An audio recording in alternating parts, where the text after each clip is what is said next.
School పేరేంటి? నల్గొండలో ఉన్నాం.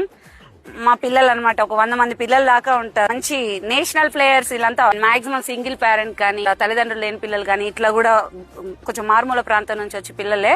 మీకు తెలిసిందే ఇంతవరకు సపోర్ట్ ఉంటది అనేది కూడా. మనం వీళ్ళకంతా కూడా సపోర్ట్ చేసే టీం అనమాట ఇది. ఇన్ ఫ్యూచర్ ఎడ్యుకేషన్ మన వాళ్ళు సిఐ ఎస్ఐ సివిల్స్ కూడా అంటున్నారు అనమాట. స్పోర్ట్స్ వరకే లేరు, చాలా చక్కగా చదువుకుంటున్నారు. 10th వరకు అంటే అంతవరకు చదువుకోవచ్చు, నాకు స్పోర్ట్స్ కూడా కావాలని చెప్పాను.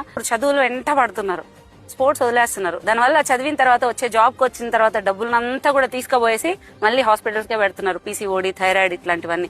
ఈ ఏజ్ నుంచే స్పోర్ట్స్ ఉండాలి. సో దానికే స్పోర్ట్స్ అనేది ఉండాలి తప్పకుండా. ముఖ్యంగా ఉమెన్ కానీ మనం సపోర్ట్ చేయడం. మనకి ఒక క్యాంప్ ఒకటి ఉంది, సమ్మర్ క్యాంప్ ఒకటి పెడతా అన్నారు. నియర్లీ పర్ డే 5,000 దాకా అవుతుంది. 30 days క్యాంప్ కూడా.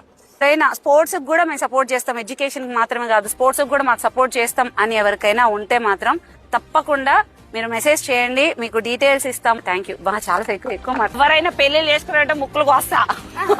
మంచి చదువుకోవాలి. నేను ఎప్పటికప్పుడు అప్డేట్ లో ఉంటా మీకంతా. ఓకేనా? ఈ రిజల్ట్స్ వచ్చినాక వస్తా.